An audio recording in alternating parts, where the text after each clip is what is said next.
हिंदुस्तान के अंदर कोई अगर मजलूम है तो मुसलमान है, क्योंकि दलित से बदतर हालत मुसलमानों की हो गई। कारण ये जो इनके अंबानी जी हैं, जो वक्फ की जमीन पर कब्जा करके बैठे हुए हैं, तो उनको बचाने के लिए ये सारा काम हो रहा है।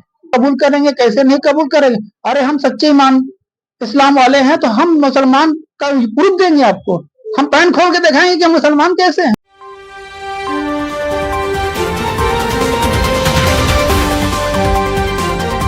ऑल इंडिया मजलिस-ए-इत्तेहादुल मुस्लिमों पार्टी के जिला कार्यालय का हुआ उद्घाटन। आज वाराणसी के छोहरा स्थित मस्जिद आरिफ के सामने all India Majlis-e-Ittehadul Muslim party जिला कार्यालय का हुआ उद्घाटन, जिसकी अध्यक्षता जिला अध्यक्ष इम्तियाज अहमद बबलू ने की। इसमें मुख्य अतिथि के रूप में रहे पूर्वांचल सचिव शमशाद खान साहब, हाजी इम्तियाज अहमद जिला अध्यक्ष, महानगर कार्यवाहक अध्यक्ष अनवर उल हक, जिला प्रमुख महासचिव रियाज अहमद, दक्षिणी विधानसभा अध्यक्ष एजाज अहमद अंसारी, कैंट विधानसभा अध्यक्ष मोहम्मद जहूर, कैंट विधानसभा महासचिव अनस अरस, शमीम अहमद, हाजी सरफुद्दीन अहमद, अली सुफियान यासीन, सरदार नसीम अहमद अंसारी, अलाउद्दीन मोहम्मद, तौसीफ मुस्तकीम, अनवर निसार, ताहिर शम्स। आज संसद में हमारे जब अपने लोग होते ये बिल पास होती नहीं होती, लड़ाई होती। तो अब हम कांग्रेस और समाजवादी को देख चुके हैं, इसीलिए हम अपनी लीडरशिप खुद पर जीत करिए, अपने बच्चों को राजनीति में ज्यादा से ज्यादा भागीदारी बनाइए। अस्सलाम वालेकुम, मेरा नाम है मकबूल अहमद और आप देख रहे हैं बनारस की आवाज न्यूज चैनल। इस समय हम वाराणसी के छोहरा स्थित आरिफ की मस्जिद के ठीक सामने हैं और यहाँ पे ऑल इंडिया मजलिस-ए-इत्तेहादुल मुस्लिमीन पार्टी का जिला कार्यालय का आज उद्घाटन हुआ है और यहाँ पे सभी पदाधिकारीगण हैं। उन लोगों से बात करेंगे कि ऑल इंडिया मजलिस-ए-इत्तेहादुल मुस्लिमीन पार्टी के इस कार्यालय जो खुला है, क्या मकसद है कार्यालय खोलने का यहाँ पे? हमारे लिए देखिए भाई, कोई कोठिया नहीं थी और हमारे पास कोई महल नहीं। हमने एक छोटा सा कार्यालय, ये भाई की सहायता से, हाजी बाबू साहब के सहायता से हम लोगों को कार्यालय मिला। हम लोग कार्यालय का उद्घाटन किया गया, जिसमें हमारी पार्टी के लोग इधर उधर भटक रहे थे, वो एक जगह बैठ के अपनी रणनीति बनाएंगे, अपनी बात को रखेंगे कि हमें कैसे आगे चलना है। क्योंकि आज हम बहुत मजलूम है।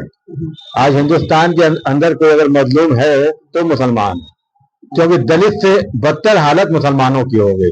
कारण ये कि इनकी कोई राजनीतिक पार्टी नहीं है और उसी को हम लोग देखते हुए, वैसी साहब को देखते हुए, अल्लाह उनको हिदायत दे, अल्लाह उनको ताकत दे, तंदुरुस्ती दे, हम उनके लिए दुआ करेंगे और उनके साथ साथ हम लोगों को अंदर उनकी जबान डाल दे कि हम लोग भी रोड पे आके उनकी बात को कहा जाए। और बात करेंगे कि जिस तरह से कार्यालय खुला है, आने वाले चुनाव को लेकर किस तरह की तैयारी, या ये मैसेज दे रहा है कि एक हम जैसे चुनाव की तैयारी कर रहे हैं आने वाले? देखिए, ये तो सबसे बड़ी बात है, ये कार्यालय खुल गया, माशाल्लाह बहुत खुशी की बात है। और 2027 में हम लोग विधानसभा और नगर निगम का चुनाव मजबूती से लड़ेंगे। हर गली गली, हर मोहल्ले में, हर जगह जाएंगे, हर वार्डों में जाएंगे, हर लोगों को जोड़ने का काम करेंगे।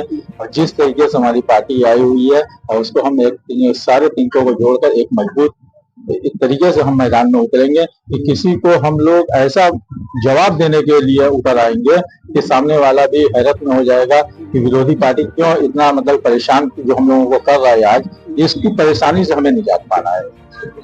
और लोगों से बात करेंगे कि जिस तरह से अभी जो माहौल चल रहा है, वह बोर्ड अमेंडमेंट बिल, ये क्या है? मतलब वह बोर्ड अमेंडमेंट बिल का मकसद क्या है? वक्फ माने क्या होता है? देखिए, वक्फ का मामला जो है, वक्फ की प्रॉपर्टी जो वक्फ जो किया जाता है, हमारे जो बुजुर्ग जो बड़े लोग जो है, ये अल्लाह के राह पे वो दान कर देते हैं, इसी को वक्फ का कहा जाता है। अब जब हमारे बड़े लोगों ने अल्लाह की राह पे दान कर दिया, तो ये हमारी अपनी चीज है ना। अब इस पे सरकार जो निगाह डाले हुए है कि ये जो इनके अंबानी जी हैं, जो वक्फ की जमीन पे कब्जा करके बैठे हुए हैं, तो उनको बचाने के लिए ये सारा काम हो रहा है। क्या लगता है वक्फ जो अमेंडमेंट बिल था, या वक्फ जो है, all India Muslim personal law board जो है, क्या इसमें पहले क्या इसमें गैर हिंदुओं को शामिल किया जा रहा है, इसलिए ये संशोधन किया जा रहा है? देखिए, हम कहते हैं कि आज मंदिर का जो ट्रस्ट है, क्या उसमें किसी हिंदू को या किसी मुसलमान को रखा गया? नहीं रखा गया। वक्फ बोर्ड में गैर मुस्लिम को क्यों रखा जाएगा? हमारी अगर चीज है, हमें हमारे अपने लोगों ने दान की है, तो हमें उस पे, हमारे जो गरीब मुसलमान है, जो मदरसा खोला जाएगा, मस्जिद रहेगी, कब्रिस्तान रहेगी, ये कल बिल पास होने के बाद हम लोगों को मालूम है कब्रिस्तान के बाहर मैयत लेके खाली रहना पड़ेगा, चाहे पहले जाइए रजिस्ट्रेशन करा के आइए, तब आपके यहाँ पे मुर्दा दफन होगा। ये दौर आ जाएगा। आज मुसलमान जो है, आज जो सेकुलर पार्टी के पीछे दौड़ रहा था, जो आज आपने नीतीश को देख लिया, उनका चेहरा आपने देख लिया, चंद्रबाबू नायडू का चेहरा देख लिया, जयंत चौधरी का चेहरा देख लिया, तो अब मुसलमान को समझ में आ गया कि हमें अपनी लीडरशिप चाहिए। तो इसी चीज को देखते हुए आज हम लोगों ने MIM पार्टी का उद्घाटन, आज कार्यालय का उद्घाटन हुआ है। इसी कार्यालय से हम अपनी रणनीति बनाएंगे कि अपने बनारस शहर में अपने लोगों के पास कैसे पहुंचा जाएगा। लेकिन इस संशोधन बिल में एक चीज और है कि जो 5 साल तक इस्लाम के पूरे नियम को फॉलो करेगा उसको ही रखा जाएगा। अब आप ही देख लीजिए, अब जो हम आपको बताएंगे कि हम इस्लाम कैसे कबूल करेंगे, कैसे नहीं कबूल करेंगे। अरे हम सच्चे ईमान इस्लाम वाले हैं, तो हम मुसलमान का प्रूफ देंगे आपको। हम पैन खोल के दिखाएंगे कि हम मुसलमान कैसे होंगे, अब हमको देखोगे। अरे यार हम मुसलमान हैं, हम अल्लाह की बारगाह में सजदा करते हैं, नमाज पढ़ते हैं, अल्लाह की बारगाह में हम दान पुण्य करते हैं। अब तुम तो जो है लाइन लगाने के लिए जो हमारे जो हिंदू भाई हैं, आज उनको लूटने का काम तुम कर रहे हो। आज कॉरिडोर आपने बनाया, आज 1000, 1500, 500 का टिकट लगाते हैं, हमारे हिंदू भाई की जेब पे डकैती आप भी डाल रहे हो, और उसी तरीके से आप चाहते हो कि मुसलमानों को भी हम डकैती डालें, और ये कौन होने नहीं देंगे हम लोग। कि मोदी जी जो है रमजान के पहले एक सौगात की बात कर रहे थे, ये कौन सी सौगात देना चाह रहे थे? क्या मुसलमानों को मिल गई सौगात? मोदी जी सौगात क्या देंगे वो तो बहुत दिन से हम लोग सुन रहे हैं। उनका जुमला है सौगात किसी को मिली। आप मीडिया के बंधु हैं, आपने कभी किसी को देखा? नहीं देखा। वो 5 किलो आटा, 5 किलो चावल दे के ना, वो हिंदुस्तान को और गरीब करना चाहते हैं। तो क्या लगता है इस बिल का जिस तरह से सदन के अंदर सभी पार्टियों ने, जो पार्टी अपने आप को अल्पसंख्यक कहती है, तो क्या अल्पसंख्यक का हितैषी कहती है, क्या उस पार्टियों पर या वैसी पार्टी पर कोई असर पड़ेगा? ये जो सच्चा ईमानदार नेता है, जो सच्चा मुसलमान नेता है, उसने इस बिल का विरोध किया है।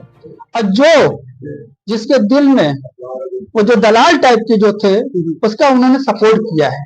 जो RJD का हो, JDU का हो, चाहे चंद्रबाबू नायडू के, जितने भी जो लोग मुसलमान नेता थे आज उनके साथ खड़े हैं। हम उनसे अपील करना चाहते हैं, उनकी पार्टी को लात मार के आप किसी और पार्टी को ज्वाइन करिए, अपनी पार्टी खुद बनाइए। जिस तरह से अखिलेश यादव या राहुल गांधी की पार्टी का उनके कुछ लोगों ने जो विरोध किया, क्या इस तरह से ओवैसी साहब ने बिल फाड़ दिया वहीं पे, तो क्या इसका फायदा ओवैसी साहब की पार्टी को मिलेगा, या मुसलमान फिर ओवैसी पार्टी की ऑल इंडिया को, मोदी को नहीं समझ पाएगा? क्योंकि जो सच्चा ईमानदार होगा ना, जो मजबूत आदमी होगा, वही बिल फाड़ेगा। तो आज हमारे बलूचिस्तान असदुद्दीन साहब हैं, वही बिल फाड़ सकते हैं और कोई फाड़ नहीं सकता है।